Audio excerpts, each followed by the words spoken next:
ቢዛሞ የሚባል ክፍለ ጦር የአማራ ፋኖ አፋብን ክንፍ የሆነ ተመስርቶ ከፍተኛ በዛ በወለጋ ምድር ያሉ የአማራ ጥላቶች እየደመሰሰ ከፍተኛ ጀብዶችን እየሰራ ያለ ክፍለ ጦር ነው። ያው ለማወራው ነገር መነሻ ሀሳብ ስለምትሆነኝ ነው። ዛሬ በዋናነት ትንሽ ነገር ልላችሁ የምፈልገው ስለ አርሲ ጉዳይ ነው። አርሲ የደም ምድር አኪዳ ነው። ስለዛ ነው በዋነኝነት ማወራው።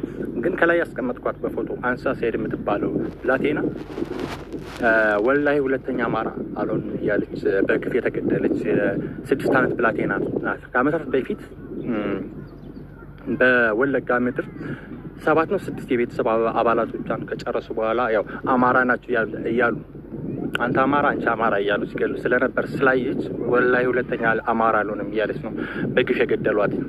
እና የሚገርመው ነገር በዛው ምድር በወለጋ ምድር ቢዛሞ የሚባል ክፍለ ጦር የአማራ ፋኖ አፋብን ክንፍ የሆነ ተመስርቶ ከፍተኛ በዛው በወለጋ ምድር ያሉ የአማራ ጥላቶች እየደመሰሰ ከፍተኛ ጀብዶችን እየሰራ ያለ ክፍለ ጦር ነው። እንግዲህ መነሻ ኬዙ አንሻ ሰይድ ናት። ገብታችኋል? ሌሎች አንሻ ሰይድ ብቻ አይደለም የተገደለች። እንደው የአንሻ ኬዝ ሴንሲቲቭ ስለሆነ እሱን ሁሉም ሰው ስለሚያውቀው ለማንሳት ያክል ነው እንጂ ብዙ አማራውያን በዛ በወለጋ ምድር ተገድለዋል። እና እኛ እንግዲህ ያን ክፍለ ጦር መስርተን ከሰሞኑም ከዛሬ ሳምንት በፊት ምናምን ነገር ጄኔራል አስናቀውን ጨምሮ ሌሎች ኮሎኔሎችን ሲደመስስ የነበረ ቢዛሞ የሚባል ክፍለ ጦር ነው። እና ወደ ከዚህ ጋር ተያይዞ ያለው ዋናው የሰሞኑ ያው ሾርት ሚሞሪ ስለሆነ ነው እንጂ በሰሞኑ ብቻ አይደለም የተፈጠረ፣ በየጊዜ የሚፈጠር ነው የአርሲ ጉዳይ። እና ይሄ መንግስታዊ ጥቃት ነው። ያው በመንግስት የሚደገፍ ሸኔ ምናምን ይሏቸዋል አይደለም። የአብይ አህመድ ስርዓት ያው ለግብሩ በምርጫ ማግስት ለግብሩ በደም የተመሰረተ አገዛዝ ስርዓት ስለሆነ በምርጫ ምናምን በሚለው ማግስት ያው የደም ግብሩን ለማሳካት የአርሲ ምዕመናን እንትን ገሏል፣ ቤተክርስቲያናትን አቃጥሏል። እና ይሄ ዋናው ኬዝ ማለት ነው። ይሄ እኮ በዚህ ዓመት ለ7ኛ ለ8ኛ ጊዜ ሀፕን ሲያደርግ ነው አይደለ? ግን ማለት ነው ይሄ ማለት የኛ የትግል መነሻ በነገራችን ላይ አማራ ለመታገል ከበቂ በላይ ምክንያቶች አሉት።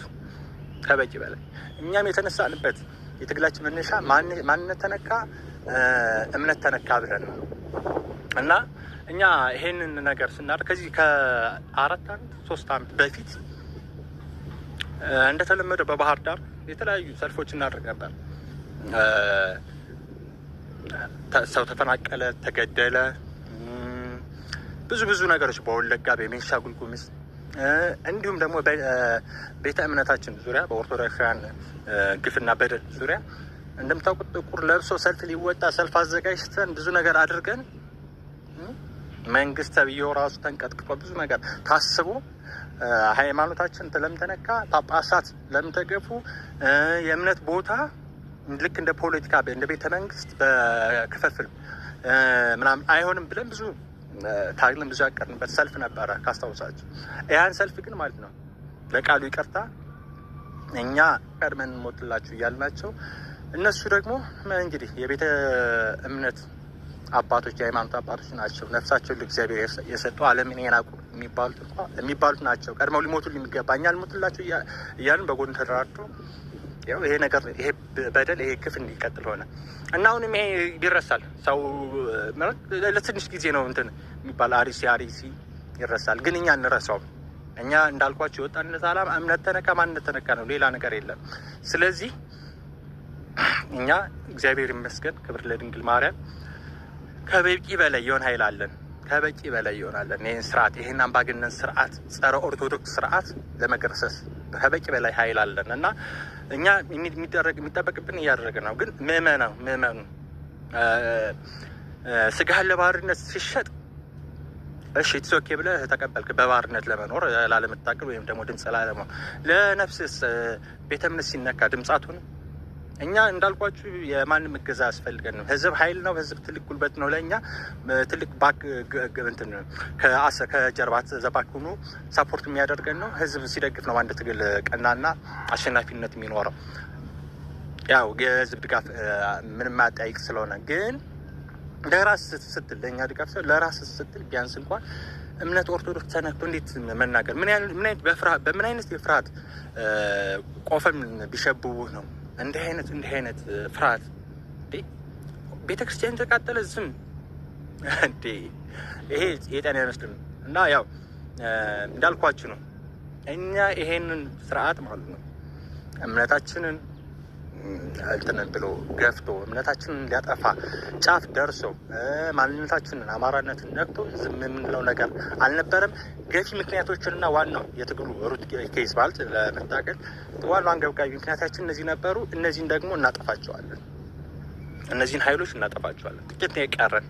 ያው እስከዛ የሚያመኑ ተጎዳ። ግን የምችሉ ድምፁ ነው እንዳልኳችሁ የእናንተ ድጋፍ ወይም ደግሞ ሌላም እንትን አስፈልገውና አይደለም፣ ግን ድምፁን በምትችሉት ማለት ነው። እና አማራነት ያሸንፋል። እግዚአብሔር ኢትዮጵያን ይባርክ። ወደፊት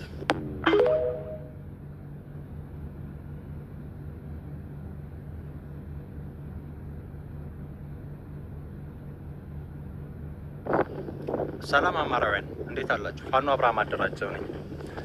ዛሬ የመጣሁት በዋነኝነት ከላይ ስላለችው ሁላችሁም እንደምታውቋት አንሻ ሰይድ ስለምትባለው ብላቴና ለማውራት አይደለም።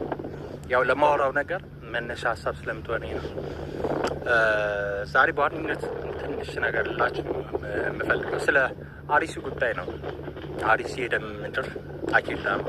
ስለዛ ነው በዋነኝነት ማውራው። ግን ከላይ ያስቀመጥኳት በፎቶ አንሻ ሰይድ የምትባለው ብላቴና ወላሂ ሁለተኛ አማራ አልሆን እያለች በግፍ የተገደለች 6 ዓመት ብላቴና ናት። ከዓመታት በፊት በወለጋ ምድር 7 ነው 6 የቤተሰብ አባላቶቿን ከጨረሱ በኋላ ያው አማራ ናቸው እያሉ አንተ አማራ አንቺ አማራ እያሉ ሲገሉ ስለነበር ስላየች ወላሂ ሁለተኛ አማራ አልሆንም እያለች ነው በግፍ የገደሏት። እና የሚገርመው ነገር በዛው ምድር በወለጋ ምድር ቢዛሞ የሚባል ክፍለ ጦር የአማራ ፋኖ አፋብን ክንፍ የሆነ ተመስርቶ ከፍተኛ በዛ በወለጋ ምድር ያሉ የአማራ ጠላቶች እየደመሰሰ ከፍተኛ ጀብዶችን እየሰራ ያለ ክፍለ ጦር ነው። እንግዲህ መነሻ ኬዙ አንሻ ሰይድ ናት። ገብታችኋል? ሌሎች አንሻ ሰይድ ብቻ አይደለም የተገደለች። እንደው የአንሻ ኬዝ ሴንሲቲቭ ስለሆነ እሱን ሁሉም ሰው ስለሚያውቀው ለማንሳት ያክል ነው እንጂ ብዙ አማራውያን በዛ በወለጋ ምድር ተገለዋል። እና እኛ እንግዲህ ያን ክፍለ ጦር መስርተን ከሰሞኑም ከዛሬ ሳምንት በፊት ምናምን ነገር ጄኔራል አስናቀውን ጨምሮ ሌሎች ኮሎኔሎችን ሲደመስስ የነበረ ቢዛሞ የሚባል ክፍለ ጦር ነው። እና ወደ ከዚህ ጋር ተያይዞ ያለው ዋናው የሰሞኑ ያው ሾርት ሚሞሪ ስለሆነ ነው እንጂ በሰሞኑ ብቻ አይደለም የተፈጠረ፣ በየጊዜው የሚፈጠር ነው የአርሲ ጉዳይ።